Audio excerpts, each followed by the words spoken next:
Excuse-toi auprès d'elle, Denise, tout de suite, ou nous divorçons. La voix de mon mari transperça le vacarme de notre jardin, plus forte que le chant strident des cigales, plus forte que le bourdonnement discret de l'Inird Skynyrd diffusé par la vieille enceinte Bluetooth de Greg. Et juste comme ça, 24 ans de mariage se retrouvèrent exposés au grand jour, comme un objet de pacotille laissé trop longtemps au soleil. Je me souviens de la façon dont la glace bougea dans mon verre en plastique, ce petit tintement creux. Je m'accrochais à ce son, car c'était plus facile que de la regarder. Tessa se tenait pieds nus sur les dalles de ma terrasse, comme si elle y avait toujours sa place, vêtue d'une robe rouge que je connaissais bien trop. Greg me l'avait offerte 5 ans plus tôt pour notre 20e anniversaire de mariage. Je l'avais portée lors d'un dîner au Mitchell's Ocean Club. Il m'avait dit que je ressemblais à une femme qui ne vieillissait pas. Maintenant, c'était elle qui la portait, et elle souriait. Pas nerveuse, pas embarrassée, elle souriait comme si elle avait déjà gagné quelque chose. Un trophée invisible. Derrière moi, quelqu'un toussa. Peut-être l'un des sous-traitants de Greg. Ou un voisin qui se déplaçait sur l'une de ces chaises de jardin pliantes. Personne ne dit un mot. Personne n'en avait besoin. Le silence était assourdissant, lourd de sous-entendus. Je regardais Greg, 53 ans, des tempes où le gris commençait à peine à s'installer. Il se tenait toujours là, comme s'il était le maître des lieux, comme il l'avait toujours fait.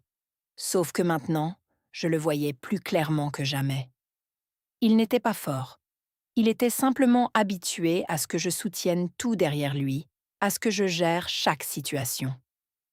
« Tu m'as entendu ?» dit-il, d'un ton plus sec cette fois. « Excuse-toi. » Je sentis quelque chose d'étrange dans ma poitrine. Pas de la colère, pas même de la tristesse. Plutôt une clarté, lente, silencieuse, qui s'installait comme la poussière après une tempête. Je posai mon verre sur le comptoir. La condensation laissa une marque circulaire sur le granit que j'avais choisi moi-même 12 ans auparavant. « Oui, je t'ai entendu ?»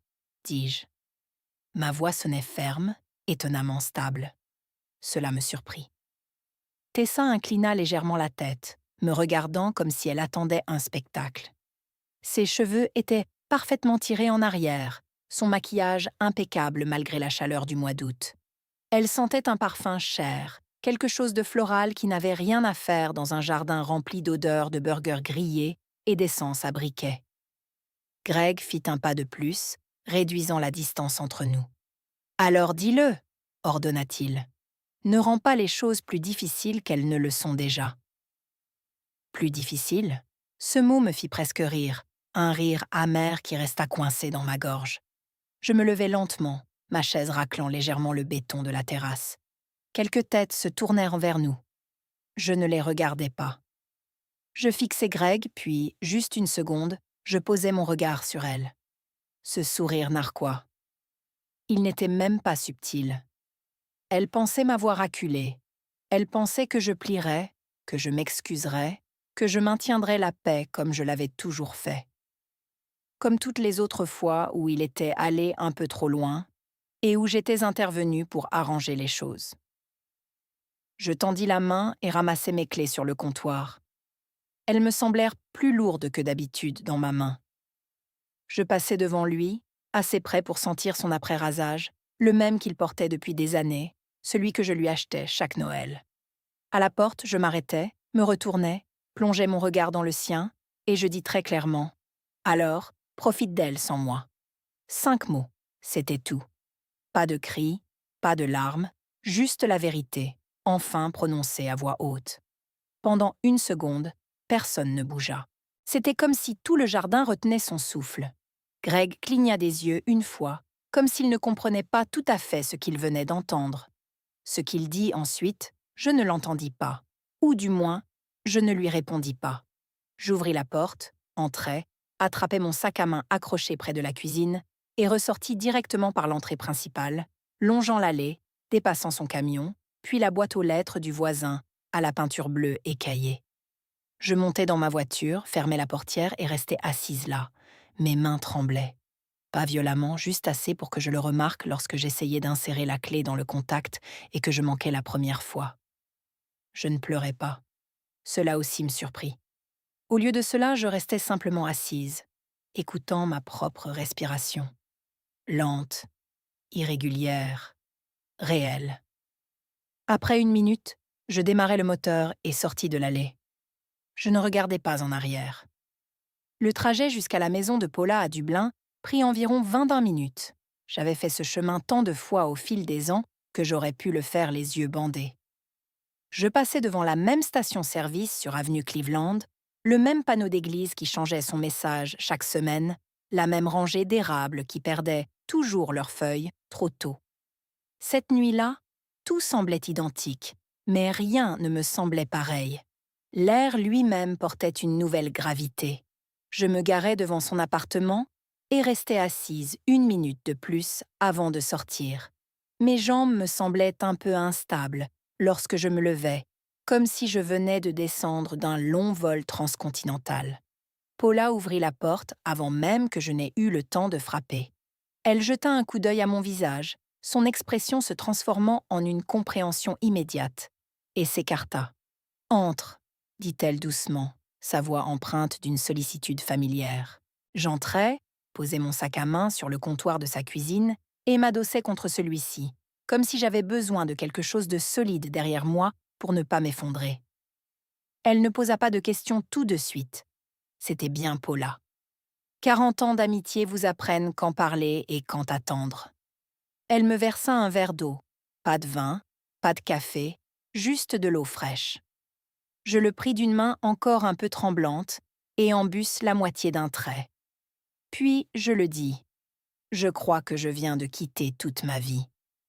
Ma voix se brisa légèrement sur le dernier mot, trahissant une vulnérabilité que je n'avais pas ressentie jusque-là. Paula s'appuya contre le comptoir, les bras croisés, me regardant attentivement, son visage empreint d'une sagesse tranquille. Puis elle secoua la tête. « Non, dit-elle. » Je levai les yeux vers elle, intriguée par sa réponse inattendue. Paula adoucit légèrement sa voix, son regard empreint d'une tendresse maternelle. « Chérie, tu n'as pas tout perdu. » Elle laissa ces mots flotter dans l'air un instant, leur donnant le temps de s'imprégner, puis ajouta avec une sagesse tranquille. « Tu as juste déposé un fardeau très lourd. » Je la fixai, et pour la première fois de cette soirée tumultueuse, je sentis une sensation nouvelle m'envahir. Ce n'était pas encore du soulagement, pas tout à fait, mais quelque chose d'incroyablement proche. C'était comme si j'avais retenu ma respiration pendant des années sans même m'en rendre compte, et que je venais enfin de laisser échapper un peu d'air. Un soupir profond qui libérait une tension accumulée. Cette nuit-là, le sommeil me fut étranger. Paula avait préparé le lit d'amis avec ses draps de flanelle doux qu'elle gardait toujours, quelle que soit la saison. Elle disait qu'il donnait l'impression d'une étreinte chaleureuse. Je m'allongeai, les yeux rivés au plafond immaculé, écoutant le silence enveloppant. Il n'y avait pas le bourdonnement familier de la télévision de Greg tard dans la nuit, ni le vrombissement incessant de mon téléphone sur la table de chevet, annonçant des faveurs de dernière minute pour l'entreprise. Il n'y avait pas non plus cette liste mentale des problèmes du lendemain qui défilait dans ma tête avant même que j'aie ouvert les yeux. Juste le silence, pur et simple, un vide auquel je n'étais plus habituée. Vers 3 heures du matin, je me tournai enfin sur le côté et remontai la couverture douillette jusqu'à mon menton. Ma poitrine me faisait mal, une douleur sourde et persistante. Non pas à cause de ce que j'avais perdu, mais à cause du temps qu'il m'avait fallu pour enfin le voir, pour reconnaître la vérité qui m'avait échappé si longtemps. Le lendemain matin, la lumière du soleil filtrait à travers la fenêtre de la cuisine de Paula, exactement comme elle l'avait toujours fait. Douce et chaude, elle se posait délicatement sur la table où nous nous étions assises des centaines de fois auparavant, illuminant les petites imperfections du bois. L'air embaumait le café fraîchement moulu. Paula l'avait déjà préparé, fort et corsé, exactement comme je l'aimais. Je m'assis, enveloppait mes mains autour de la tasse chaude, sentant la chaleur se propager à travers mes paumes, et inspirait profondément son arôme réconfortant.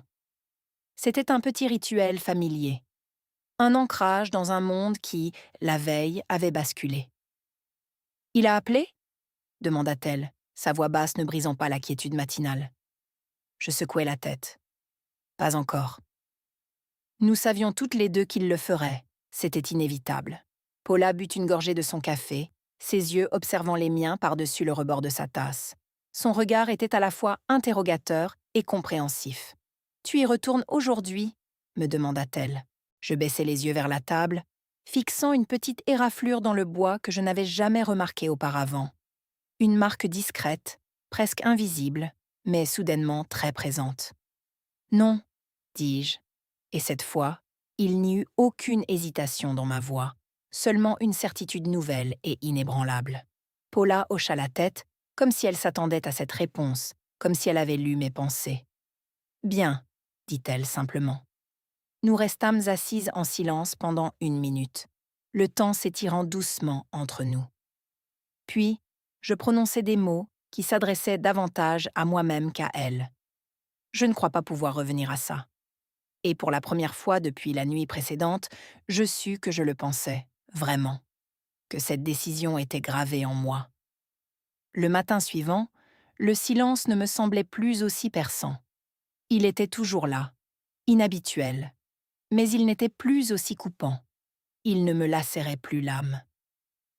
Il s'était transformé en une présence étrange, mais moins hostile. Paula s'affairait dans sa cuisine avec sa lenteur habituelle, ses mouvements mesurés et constants, comme si rien au monde ne pouvait la presser.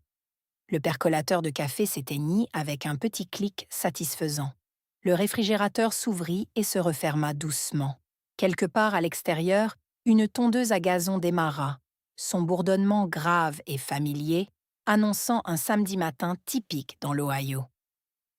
J'étais assise à sa table, mes mains toujours enroulées autour de ma tasse, dont je n'avais pas bu une gorgée depuis un bon moment. Mon téléphone était posé face contre table à côté de moi. Je ne l'avais pas touché. Pas encore. « Tu n'es pas obligé de regarder tout de suite, » dit Paula sans se retourner, comme si elle avait deviné mes pensées. Je savais, mais je tendis la main vers l'appareil quand même, juste pour voir, pour affronter l'inévitable. L'écran s'éclaira, révélant la dure réalité. 7 appels manqués, 3 messages vocaux et une longue série de SMS de Greg. Le premier, envoyé la veille au soir, disait « Greg, tu es sérieux, là ?» Puis, le ton changeait. « Greg, Denise, ne fais pas ça devant tout le monde. Reviens et on en parlera un peu plus tard. » Ensuite, l'accusation. « Greg, tu m'as embarrassé. » À celui-là, je laissai échapper un petit souffle par le nez, presque un rire, mais pas tout à fait, plutôt une exaspération mêlée d'une pointe d'amusement amer. Puis le ton des messages bascula à nouveau, devenant plus pressant, plus exigeant. « Greg, où es-tu ? » ?»« Greg, réponds à ton téléphone. »« Greg, nous devons en parler comme des adultes. » Et enfin, le dernier, envoyé juste avant minuit. « Greg, ce n'est pas comme ça qu'on gère les choses. » Je fixai ce dernier message pendant une longue seconde. Ce n'est pas comme ça qu'on gère les choses. 24 ans à gérer les choses discrètement, efficacement, sans histoire, et maintenant, tout à coup, je faisais les choses de la mauvaise manière. L'ironie était cinglante. Paula déposa une assiette devant moi avec des toasts dorés et des œufs brouillés moelleux. C'était sa façon de prendre soin des gens, sa manière silencieuse de dire « je suis là » quand les mots manquaient. Elle cuisinait toujours quand elle ne savait pas quoi faire d'autre. « Tu vas lui répondre ?» demanda-t-elle, son regard doux mais insistant. Je retournai le téléphone, le posant de nouveau face contre table. « Pas encore, » répondis-je, ma voix plus ferme que je ne l'aurais cru. Elle hocha la tête une seule fois, un signe d'approbation silencieux. Bien. Nous mangeâmes en silence pendant un moment. Ce n'était pas un silence gênant, mais plutôt un silence apaisant, empreint d'une compréhension mutuelle. Après quelques minutes, Paula brisa la quiétude. « Et l'entreprise ?» demanda-t-elle. Ce mot, l'entreprise, atterrit plus lourdement que tous les autres. L'entreprise, Arlo Solutions Habitat, la société de Greg. C'est ainsi qu'il l'avait toujours appelée, comme si elle était son unique création, son domaine exclusif. Mais je savais ce qu'elle était réellement, ou du moins ce qu'elle avait été. J'étais la cheville ouvrière, le pilier invisible. Je ne sais pas, dis-je honnêtement, et cette incertitude était nouvelle, elle aussi. D'habitude, je savais. J'étais celle que les gens appelaient quand quelque chose tournait mal, quand un client était mécontent, quand un chèque ne passait pas, quand un sous-traitant ne se présentait pas. J'étais celle qui savait où tout se trouvait, qui appeler, quoi dire. J'étais le cerveau opérationnel, l'architecte silencieuse derrière le succès. Je pris une bouchée de toast, mais je n'en sentis presque pas le goût, ma gorge serrée par l'émotion. Je crois que j'ai besoin de parler à quelqu'un d'abord, dis-je, ma voix à peine audible. Paula ne demanda pas à qui, elle savait déjà. À midi, je me retrouvais assise en face de Martin Keane, dans un petit bureau discret, juste à côté de rue High Street. L'endroit dégageait une atmosphère de professionnalisme feutré, avec des étagères remplies de livres de droit et une lumière tamisée qui invitait à la confidence. Il était exactement comme on pouvait s'attendre à ce qu'un homme de son âge soit, début de la soixantaine, des cheveux grisonnants soigneusement coiffés, des lunettes posées bas sur son nez aquilin et une voix d'un calme olympien qui vous donnait l'impression que rien ne pouvait réellement le déstabiliser. Paula l'avait recommandé il y a des années, une sorte de précaution que je n'avais jamais pensé devoir prendre. Je n'aurais jamais imaginé avoir besoin de ses services jusqu'à présent. Il écouta attentivement pendant que je parlais, sans m'interrompre, sans me presser. Il me laissa simplement tout déballer, vider mon sac. Le barbecue, l'ultimatum, l'aventure extra-conjugale, la robe. Ce dernier détail s'échappa de mes lèvres avant que je ne puisse le retenir. Une petite trahison involontaire.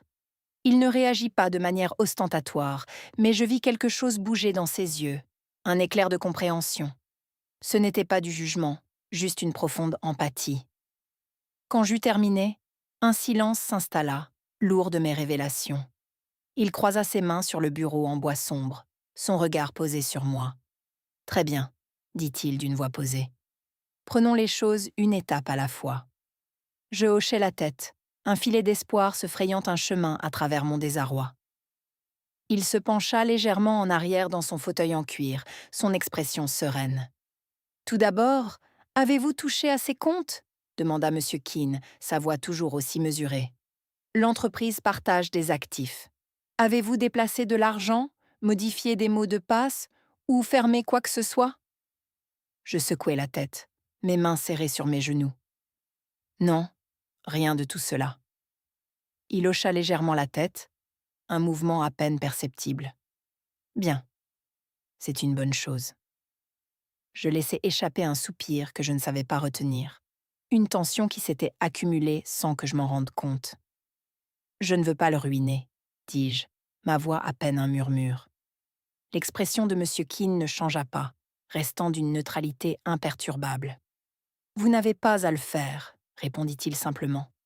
Il marqua une pause, son regard perçant me fixant avec une intensité douce. Parfois, la chose la plus efficace qu'une personne puisse faire est d'arrêter de réparer ce qui ne lui appartient pas de réparer. Ces mots eurent l'effet d'un coup de marteau, résonnant profondément en moi. Je baissai les yeux vers mes mains, mes doigts s'entremêlant. Je fais ça depuis très longtemps, avouai-je, le poids de cette vérité m'écrasant. Je m'en doutais, répliqua-t-il sans l'ombre d'un jugement, juste une constatation factuelle. Il n'y avait aucun jugement dans cette observation, juste un fait. Il tendit la main vers un bloc-notes posé sur le coin de son bureau en acajou, son geste lent et délibéré.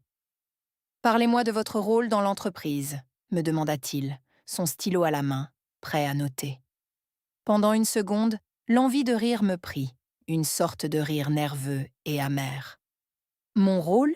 répétai-je, l'écho de mes propres mots me semblant étrangement creux.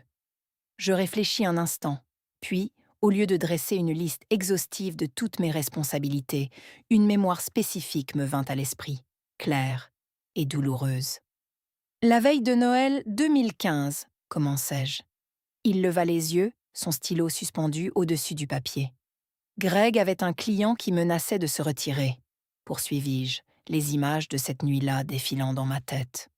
Un gros contrat d'une valeur de 45 000 dollars. Il y avait un problème avec les factures. Les chiffres ne correspondaient pas. J'avalais difficilement ma salive, revivant l'angoisse de ce moment. Il était à une fête. Il a dit qu'il s'en occuperait après les fêtes. Je laissai échapper un petit souffle, le souvenir de la fatigue m'envahissant. Je suis restée éveillée jusqu'à 3 heures du matin pour tout arranger, vérifiant chaque détail, appelant le fournisseur, reconstruisant la facture ligne par ligne. Monsieur Keane ne dit rien, son regard attentif m'encourageant à continuer. Le lendemain matin, repris-je, il s'est réveillé, a jeté un coup d'œil rapide aux documents que j'avais préparés et a dit « Je fis une pause, le goût amer de ces mots encore présents.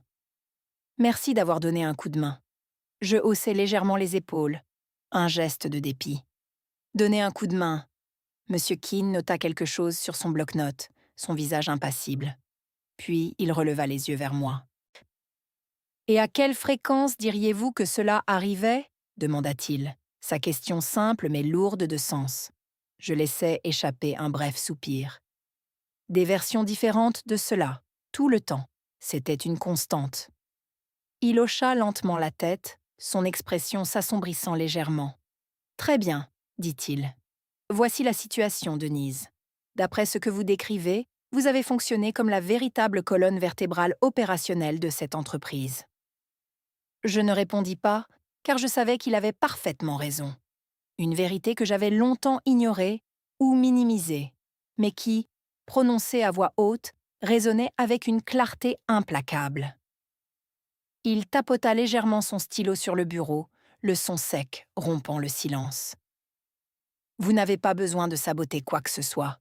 Vous n'avez pas besoin de faire de scandale. » Je levai les yeux vers lui, le cœur battant. « Alors, que dois-je faire ?» Il soutint mon regard, ses yeux bleus fixant les miens. « Vous arrêtez ?» Je fronçai légèrement les sourcils, perplexe. « Arrêter ?» Arrêter de le couvrir. Arrêter d'intervenir. Arrêtez de répondre aux appels qui n'ont jamais été officiellement les vôtres, pour commencer. Il se pencha légèrement en avant, son ton devenant plus incisif. Vous vous retirez proprement, légalement, et vous laissez la structure tenir debout par elle-même. Un silence s'installa dans la pièce après cela. Ce n'était pas un silence inconfortable, mais plutôt un silence lourd de sens, rempli des implications de ses paroles. « Que se passe-t-il alors ?» demandai-je, ma voix à peine audible. L'expression de M. Keane resta neutre. Cela dépend de la stabilité réelle de la structure.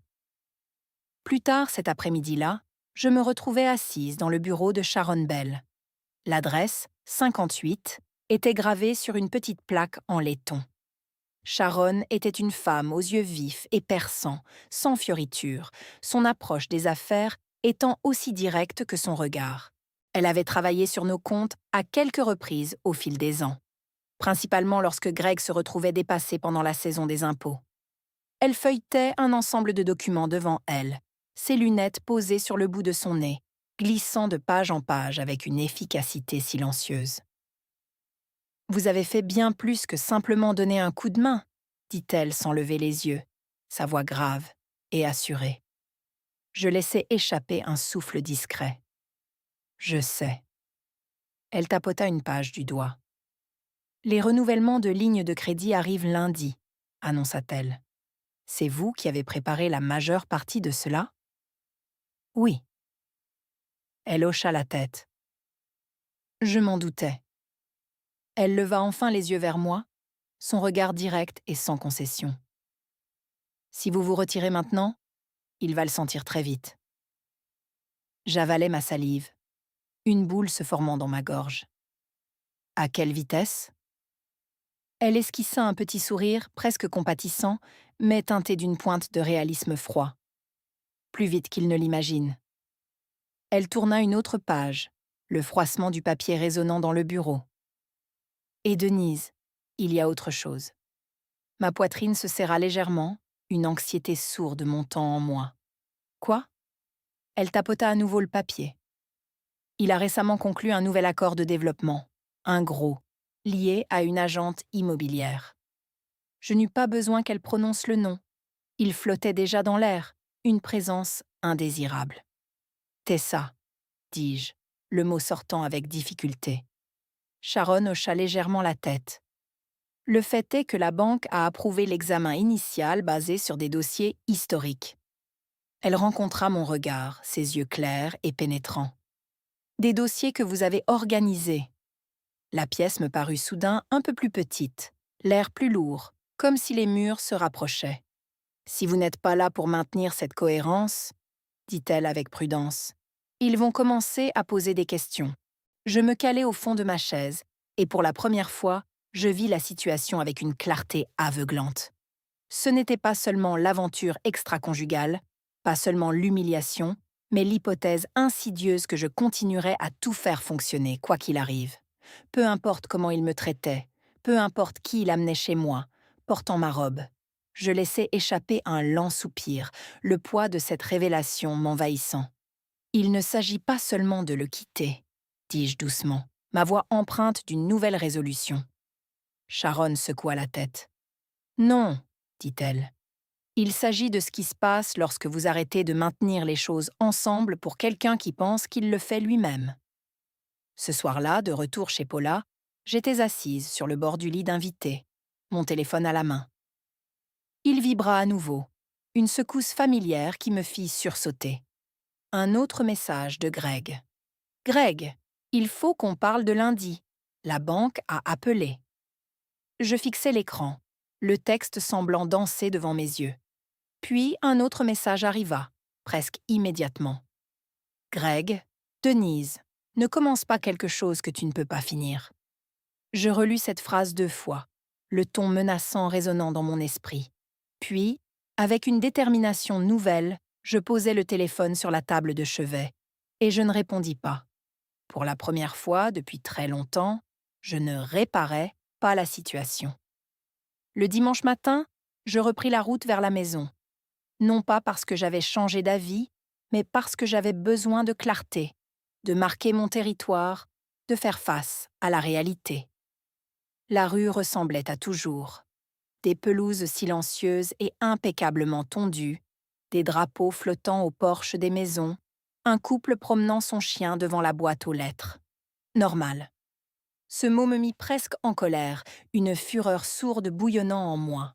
Je me garai dans l'allée et restai assise là 1 seconde, le moteur toujours en marche, le ronronnement familier remplissant l'habitacle. Le camion de Greg avait disparu. Cela ne me surprit pas, une confirmation silencieuse de son absence. Il était probablement parti tôt, cherchant à prendre les devants sur ce qui commençait déjà à lui échapper.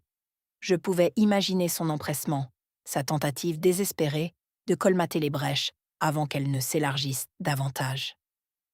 J'éteignis le moteur de la voiture, le silence qui s'ensuivit me parut assourdissant après le ronronnement familier. Je sortis de l'habitacle, mes pieds foulant le gravier de l'allée avec une détermination nouvelle, mais une pointe d'appréhension.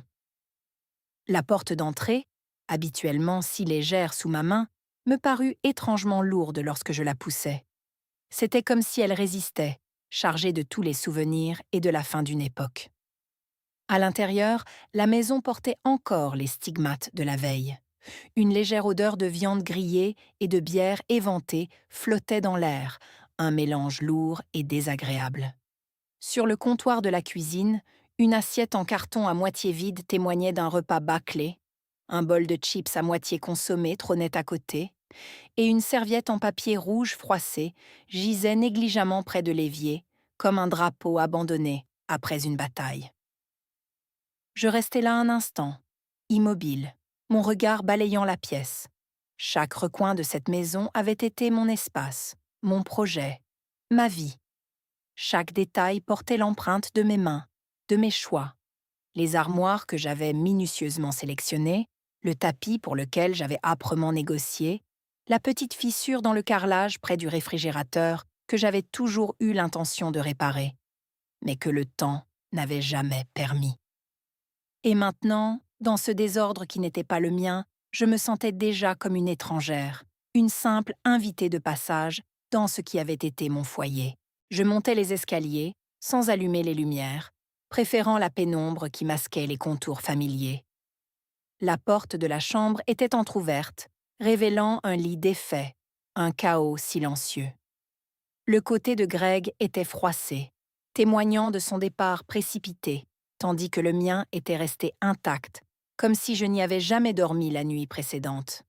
Je ne m'attardai pas, ne laissant aucune place à la nostalgie ou au doute. Je me dirigeais directement vers le placard, ma destination claire. Je ne pris pas tout ce qui était important au sens large, mais seulement ce qui m'appartenait intrinsèquement. Une valise, que je tirais de l'étagère supérieure du placard, mes vêtements soigneusement pliés, quelques paires de chaussures essentielles, ma boîte à bijoux et la petite boîte métallique où je conservais mes documents les plus précieux. Mon passeport, mon acte de naissance, mes papiers d'assurance et d'autres certificats importants. Sur la commode, mon chargeur de téléphone, un petit objet si anodin mais si indispensable. Je l'enroulais méticuleusement et le glissais dans le sac, chaque geste empreint d'une froide efficacité. Je me déplaçais dans la pièce avec une méthode presque clinique. Pas de précipitation, pas d'hésitation, pas de regard en arrière. Ce n'était pas de la colère qui me guidait, ni de la tristesse. C'était une décision, mûrement réfléchie, et désormais irrévocable. Une clarté froide s'était installée en moi. En bas, je me dirigeais vers le bureau dans le coin du salon. Je saisis mon ordinateur portable, cet outil fidèle que j'avais utilisé pendant des années pour gérer les factures, les notes de paie, les courriels des fournisseurs, le cœur administratif de l'entreprise. À côté, un petit disque dur externe reposait discrètement. J'hésitais une demi-seconde, une fraction de temps où le doute aurait pu s'immiscer. Puis je le pris également, non pas pour m'approprier quoi que ce soit qui ne m'appartenait pas, mais simplement pour m'assurer d'avoir tout ce dont j'aurais besoin pour ma propre transition, pour mes propres affaires. Je laissais tout le reste exactement à sa place, comme un testament silencieux de mon départ. Lorsque je franchis à nouveau la porte d'entrée, je ne jetai pas un dernier regard en arrière. Je la refermai simplement derrière moi, un claquement sec qui scella la fin d'un chapitre. De retour chez Paula, je m'installai au petit bureau de sa chambre d'amis et ouvris mon ordinateur portable. Pendant une longue minute, je restai immobile, fixant l'écran noir, puis le fond d'écran familier. C'était le moment crucial, la partie qui importait vraiment. Non pas ce que j'avais dit, ni la manière dont j'étais partie, mais ce que j'allais faire ensuite, les actions concrètes qui allaient définir ma nouvelle réalité. J'ouvris ma messagerie électronique et commençai par un nouveau message, destiné d'abord aux fournisseurs. Je le rédigeais avec une simplicité, un professionnalisme et une clarté implacables. À compter de ce jour, je ne serai plus en charge des communications ni du support administratif pour Arlo Solutions Habitat. Veuillez adresser toutes vos futures demandes à Greg Arlo. Pas d'émotion, pas d'explications superflues, juste la vérité brute et sans appel. J'envoyais plusieurs de ces courriels, un par un, puis je passais à la paie, et enfin à un court message pour le service externe que nous utilisions pour les chèques des employés. Le même ton, la même clarté, la même finalité. Chaque envoi était un pas de plus vers ma liberté. Une coupure nette avec mon ancienne vie professionnelle. Puis, je refermai l'ordinateur portable. Mon cœur battait un peu plus vite à présent, une pulsation sourde dans ma poitrine. Ce n'était pas de la panique, non. Plutôt une conscience aiguë de l'ampleur de ma décision.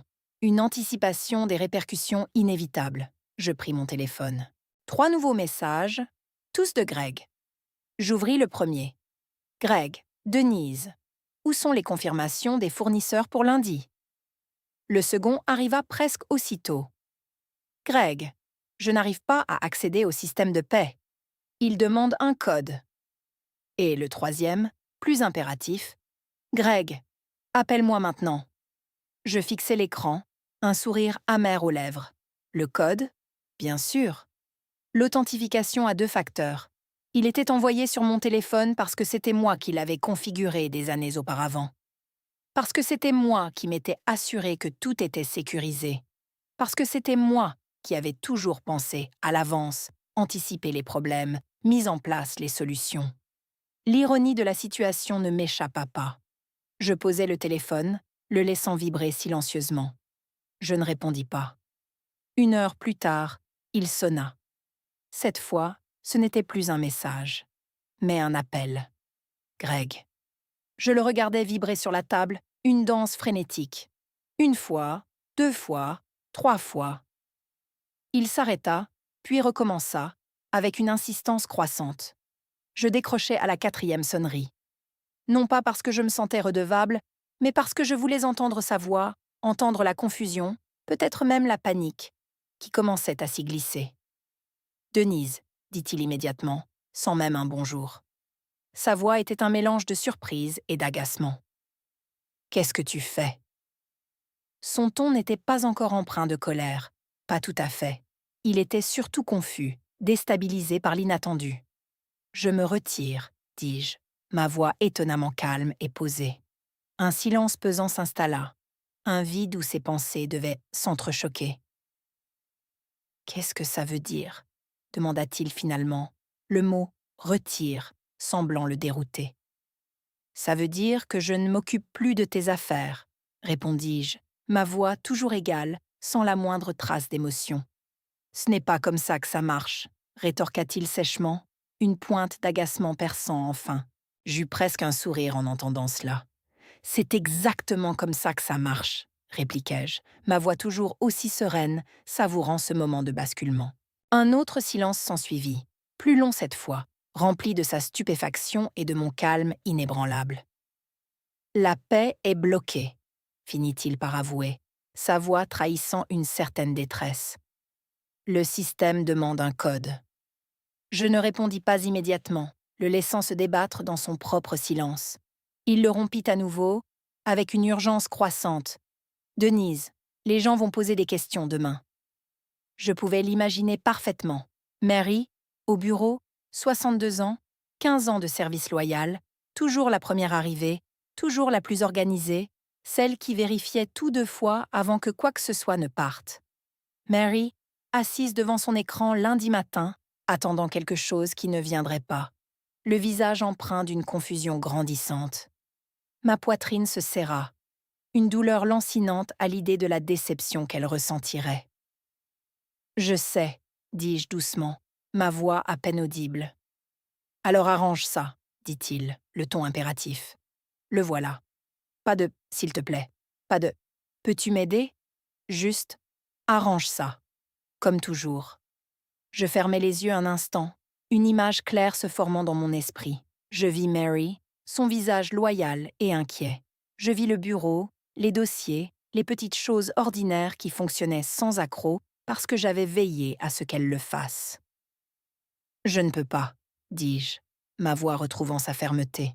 « Si, tu peux, » rétorqua-t-il aussitôt, avec une certitude agaçante. « Tu l'as fait 100 fois. » J'ouvris les yeux, mon regard clair et décidé.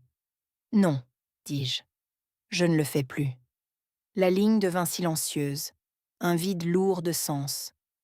Quand il parla à nouveau, sa voix avait changé. Elle était plus dure, plus froide, empreinte d'une amertume nouvelle. « Tu es vindicative, » dit-il. Ce mot resta suspendu dans l'air.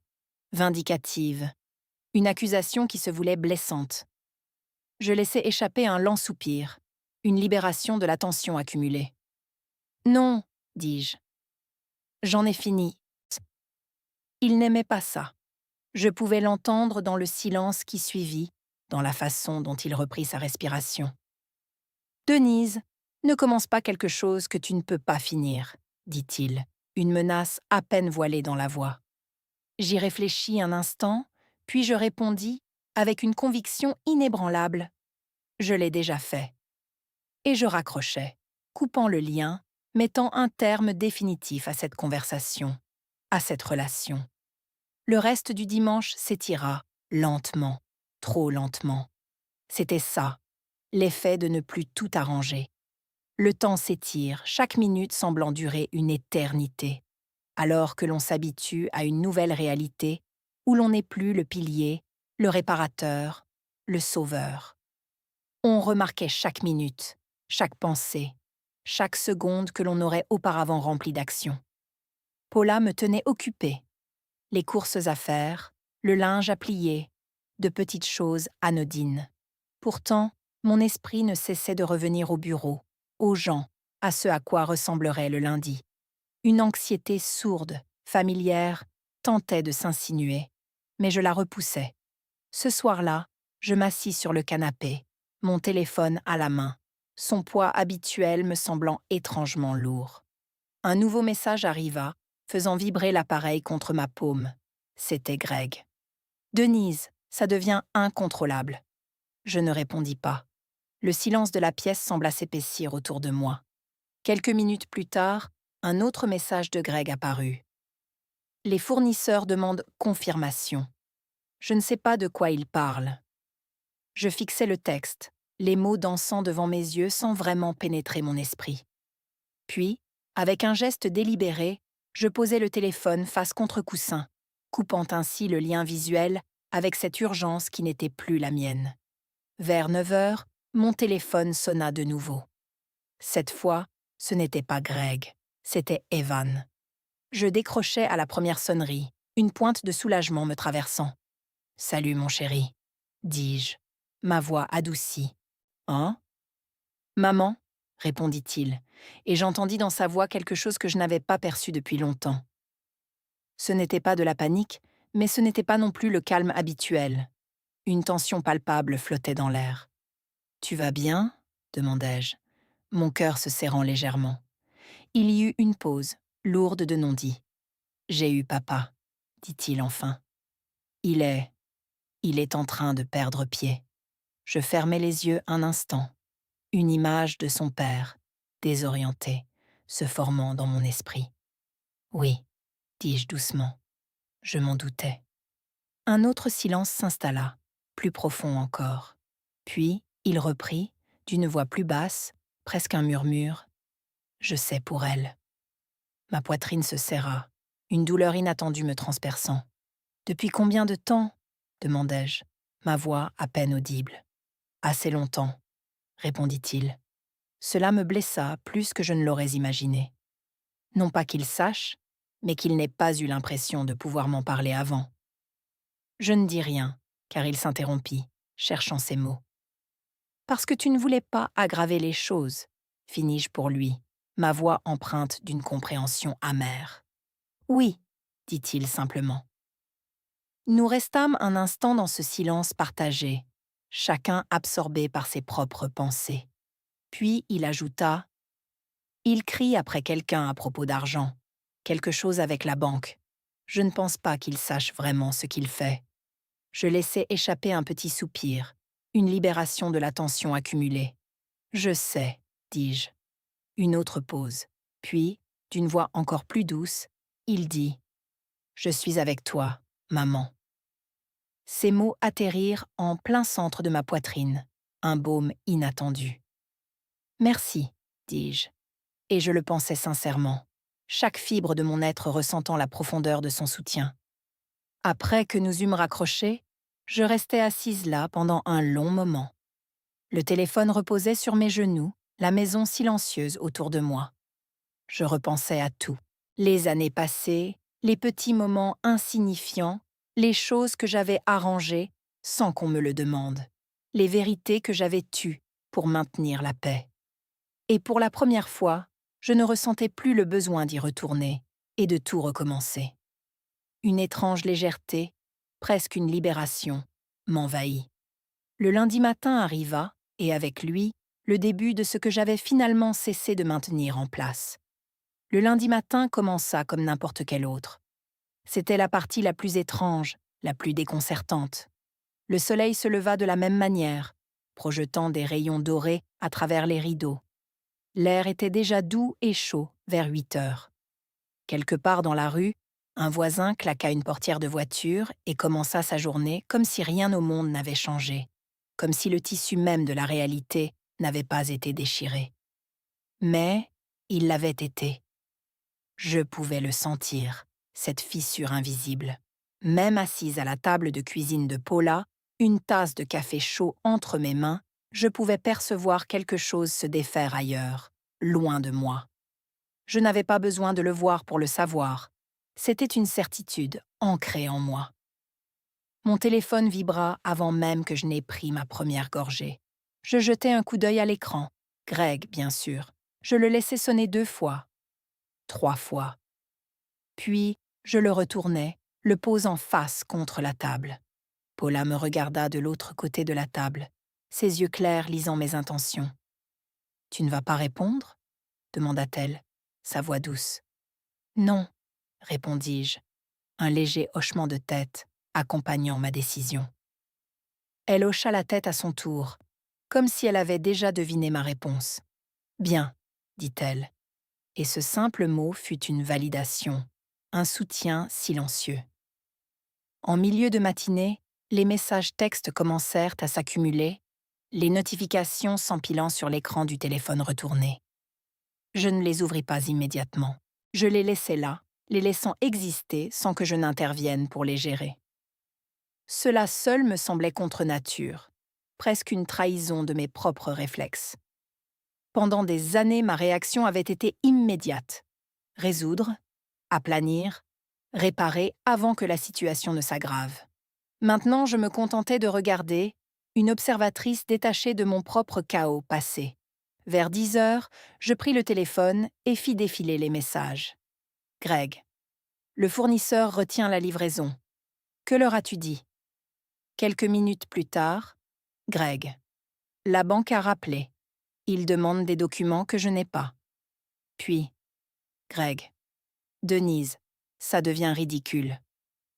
Je l'ai lu, un léger frisson me parcourant. Je reposai le téléphone, ne faisant rien, laissant les mots flotter dans l'air sans réponse. Vers midi, il sonna de nouveau. Je le laissai passer sur la messagerie vocale. 1 minute plus tard, la notification apparut.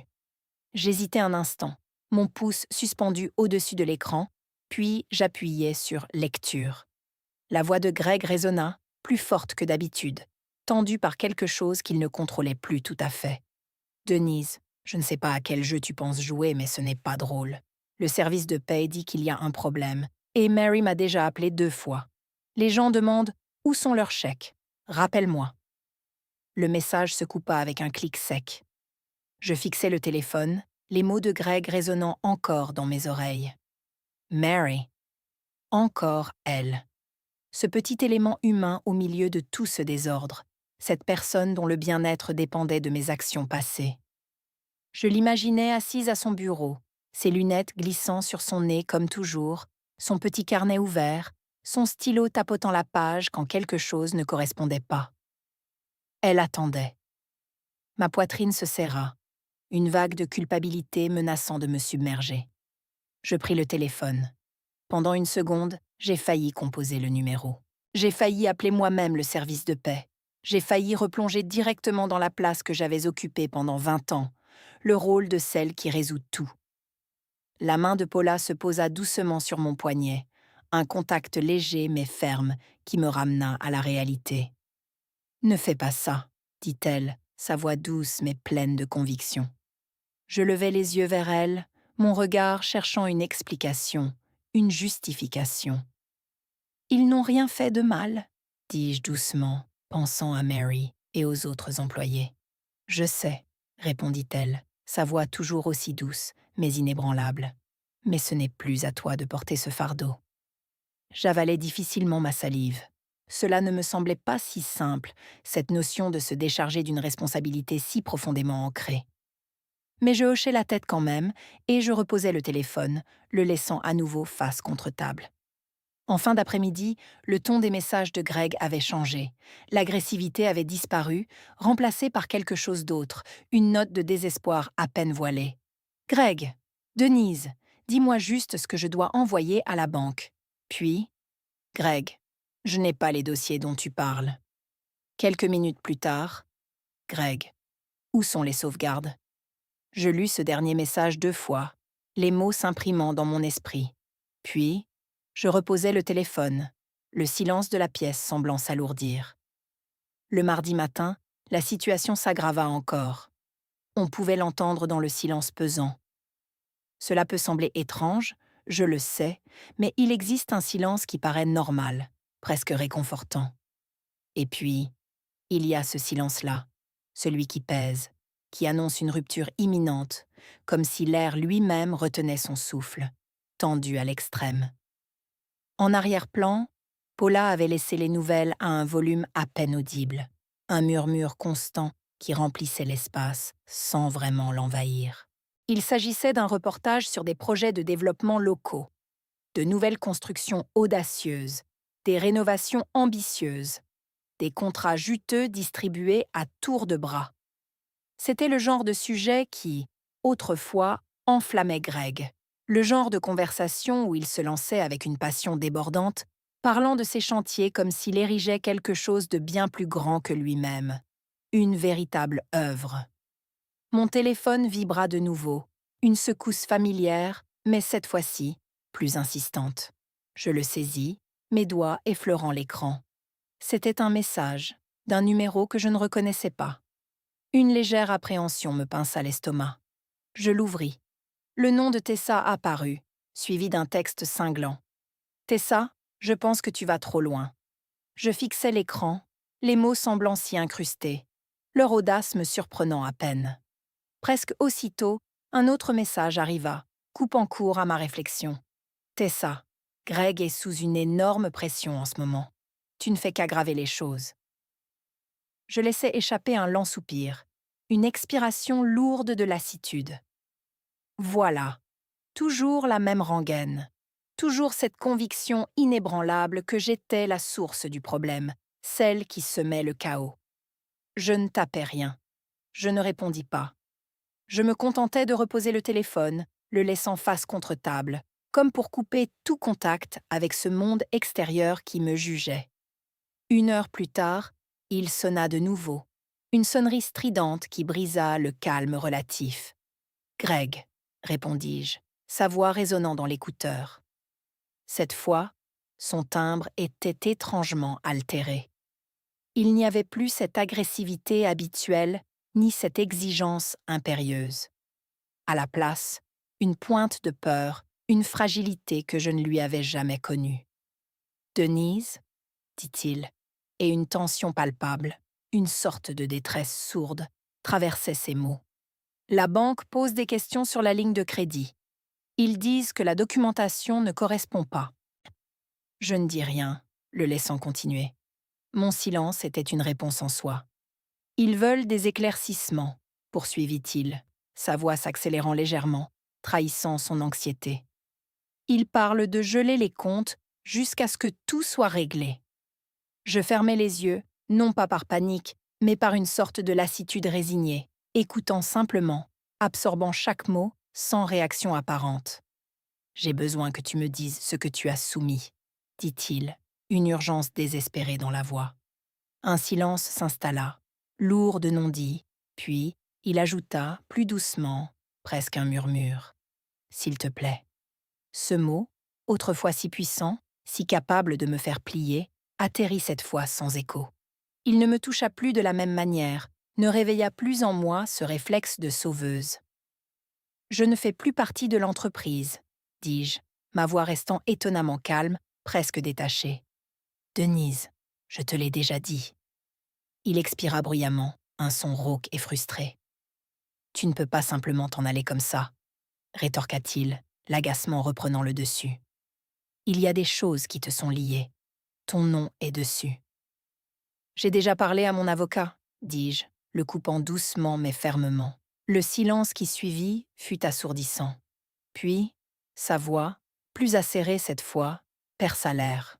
« Tu es allé voir un avocat ?»« Oui, » répondis-je, sans hésitation.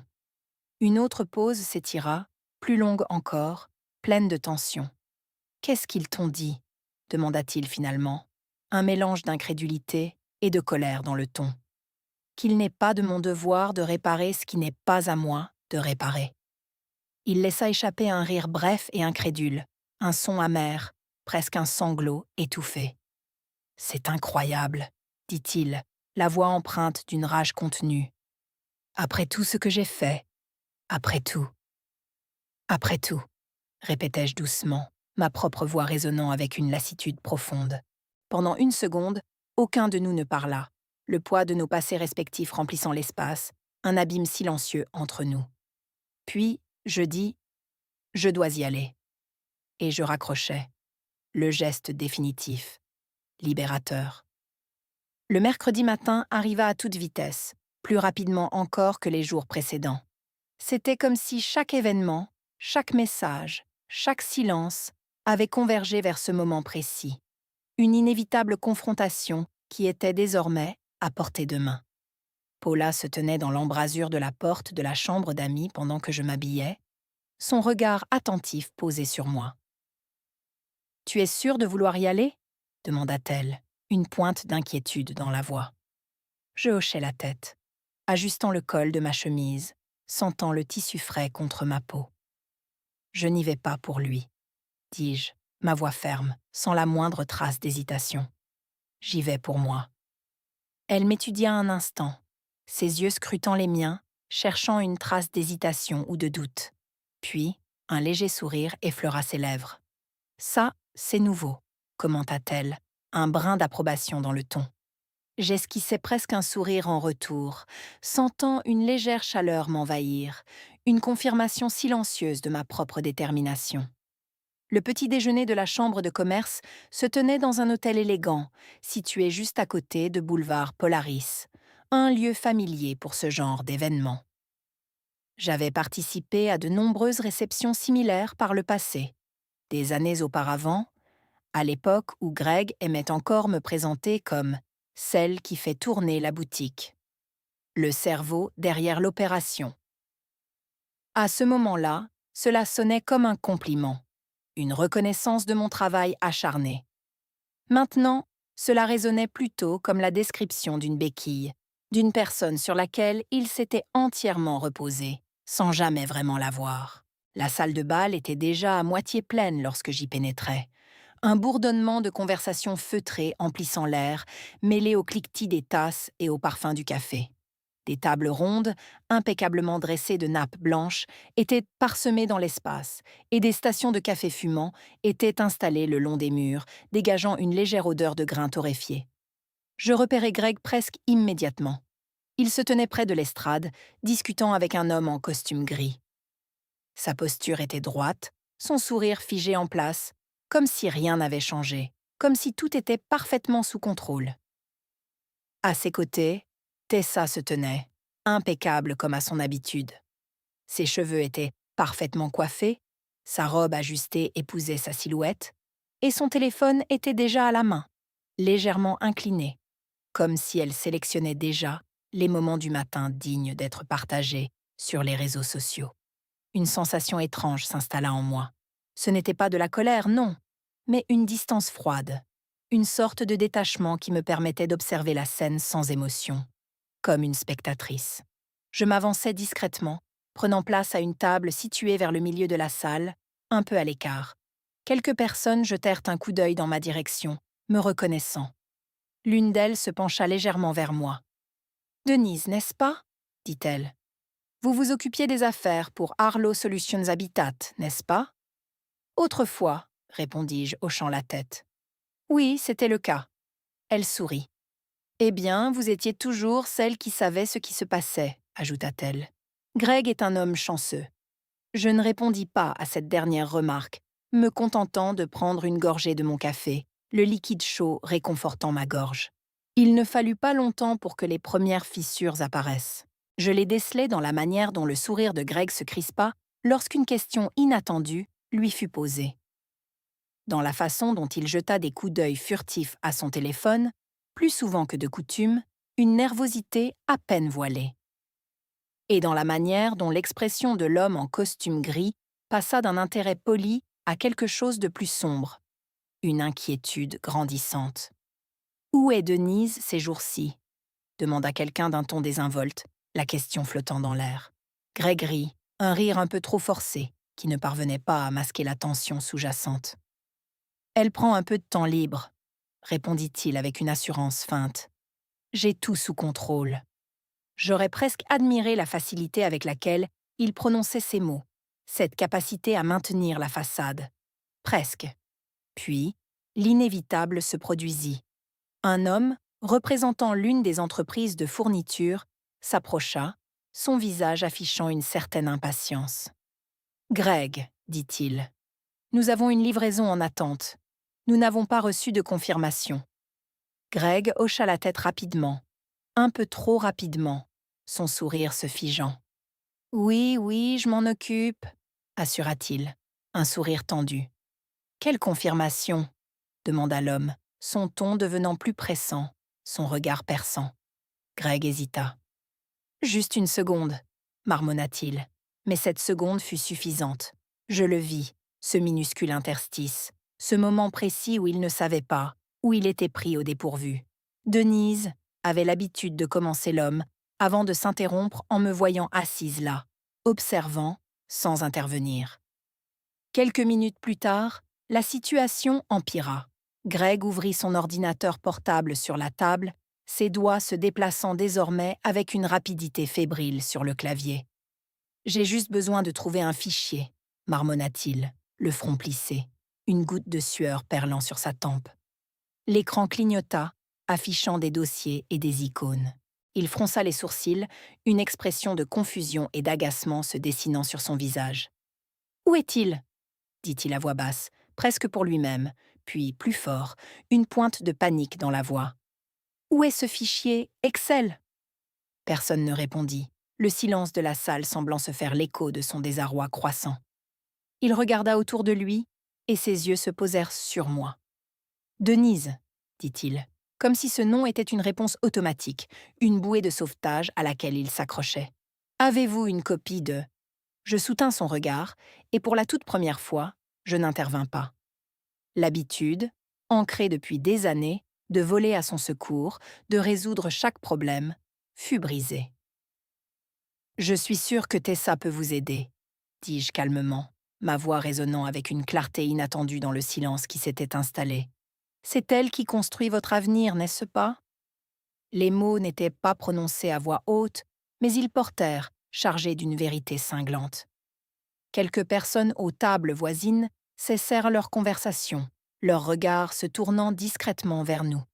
Tessa, assise à côté de lui, se raidit, son corps se figeant.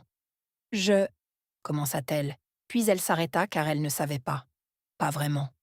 La pièce changea d'atmosphère, pas de manière dramatique, mais juste assez. Le genre de changement imperceptible que les gens ressentent avant qu'une évidence ne se révèle. Le visage de Greg se transforma. Pas encore de la colère, non. Quelque chose de plus proche de la prise de conscience, une compréhension amère qui commençait à poindre. L'épisode ne s'acheva pas là. Dehors, sur le parking, le soleil était déjà haut dans le ciel, projetant une lumière crue. La chaleur montait du bitume par ondes douces et vacillantes, déformant l'air. Je venais d'atteindre ma voiture, le soulagement d'un départ imminent m'envahissant, lorsque j'entendis mon nom. « Denise !» Je me retournai. Greg marchait vers moi d'un pas rapide, presque une course, Tessa le suivant de près, le visage pâle. De près, il semblait différent, moins maître de lui, moins sûr de lui. Son assurance habituelle s'était évaporée, laissant place à une agitation fébrile. « Attendez, attendez une seconde, » dit-il, reprenant légèrement son souffle, sa voix trahissant une certaine panique. Je ne bougeais pas, l'observant, inébranlable. « Qu'est-ce que c'est que ça ?» demanda-t-il, son regard fiévreux. « Qu'êtes-vous en train de faire ?» Je soutins son regard sans ciller. « Je vous l'ai dit, » répondis-je, ma voix ferme. Je me suis retiré.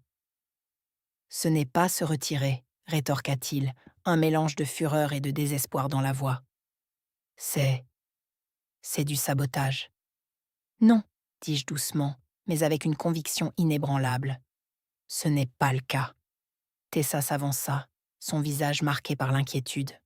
Sa voix n'était plus aussi tranchante qu'auparavant. Elle était tremblante, presque suppliante. « Je ne savais pas, dit-elle. Je ne savais pas que tout dépendait de vous à ce point.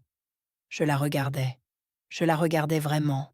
Et pour la première fois, le sourire narquois qui ornait si souvent ses lèvres avait disparu, remplacé par une expression de vulnérabilité.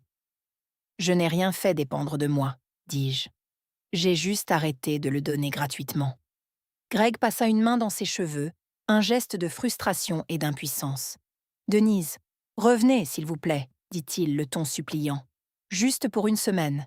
Aidez-moi juste à remettre les choses en ordre. » C'était ça, la demande. Enfin. Je secouai la tête. Un refus silencieux mais définitif. Il me fixa, comme s'il pensait encore que je pouvais changer d'avis, que ma résolution n'était qu'une façade. « Je n'ai pas ruiné votre vie, dis-je. Ma voix restait étonnamment calme et stable. J'ai juste arrêté de la porter. Pendant une seconde, personne ne parla. Le silence était lourd, rempli de non-dits et de conséquences. Puis je me retournai, ouvris la portière de ma voiture et m'y installai. En quittant le parking, je les vis dans le rétroviseur, debout ensemble, mais plus comme avant. Leur silhouette, autrefois si assurée, semblait désormais plus petite, plus incertaine, perdue dans l'immensité du bitume. 2 mois plus tard, je me tenais dans une cuisine qui n'était pas la mienne, pas l'ancienne en tout cas. Celle-ci était plus petite, avec des comptoirs étroits et une unique fenêtre au-dessus de l'évier qui donnait sur une rangée de maisons de ville identiques à Worthington. Des revêtements beiges, des haies taillées avec soin, rien d'extravagant. Mais c'était calme. Pas le genre de calme qui donne l'impression qu'il manque quelque chose, mais plutôt celui qui suggère que quelque chose s'est enfin apaisé, que tout est à sa place. Je me versai une tasse de café fumant et m'appuyai contre le comptoir, laissant la lumière du soleil caresser le bord de ma tasse. Il était tôt, juste après 7 heures du matin. L'air était encore frais, promettant une journée chaude. Pour la première fois depuis des années, je n'avais pas de liste interminable qui tournait dans ma tête. Pas de fournisseur à appeler, pas de facture à corriger, pas de problème urgent qui m'attendait avant même que je n'aie fini ma première gorgée. Juste le matin. Je pris une profonde inspiration et l'expirai lentement, savourant ce moment de pure tranquillité. Le poste au cabinet dentaire s'était concrétisé plus rapidement que je ne l'avais imaginé. Centre dentaire, Columbus. Le même bâtiment où j'avais travaillé à l'âge de 21 ans. La moquette avait été remplacée, la réception modernisée, mais l'agencement général restait identique. Le docteur Patel me reconnut immédiatement. « Denise, dit-il, sortant d'une des salles d'examen, un sourire éclairant son visage. « Denise Carter. » Je n'avais pas entendu mon nom complet depuis si longtemps. Je lui rendis son sourire. « Toujours moi, dis-je simplement. » Il secoua la tête, amusé, son sourire s'élargissant. « Eh bien, je n'en reviens pas, dit-il. Qu'est-ce qui vous ramène ici ?»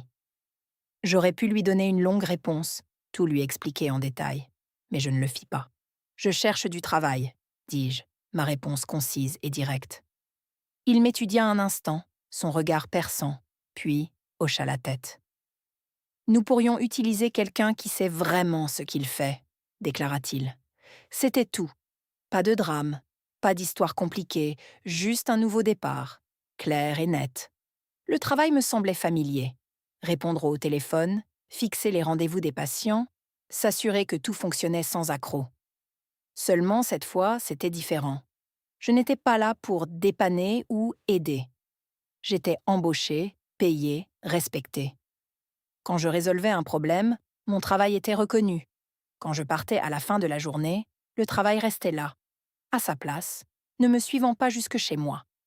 Ce simple fait, à lui seul, était quelque chose que je n'avais pas ressenti depuis des années.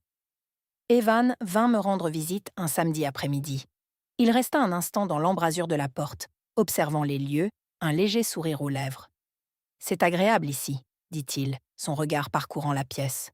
Je ris doucement. « C'est petit, » répondis-je. « C'est calme, » corrigea-t-il, et cette observation me toucha profondément. Nous nous assîmes à la table de la cuisine. Le même soleil, le même calme enveloppèrent la pièce. Il me parla de l'école, d'un entretien d'embauche qu'il avait décroché, de choses qui ne semblaient pas pesantes, des sujets légers et prometteurs. Puis, après un moment, il dit « J'ai vu papa ». Je hochai la tête, mon cœur ne se serrant pas comme il l'aurait fait autrefois. « Comment va-t-il » demandai-je, ma voix neutre. Evan haussa les épaules. « Il dit toujours que ce n'est pas de sa faute », répondit-il. « Il dit que tu as exagéré. » Je laissai échapper un petit soupir. Ça lui ressemble bien. « Il a du mal à maintenir les choses en place », ajouta Evan, un air soucieux sur le visage. « Quelques gars sont partis. Ils ont dit que c'était trop instable. » Je ne répondis pas tout de suite.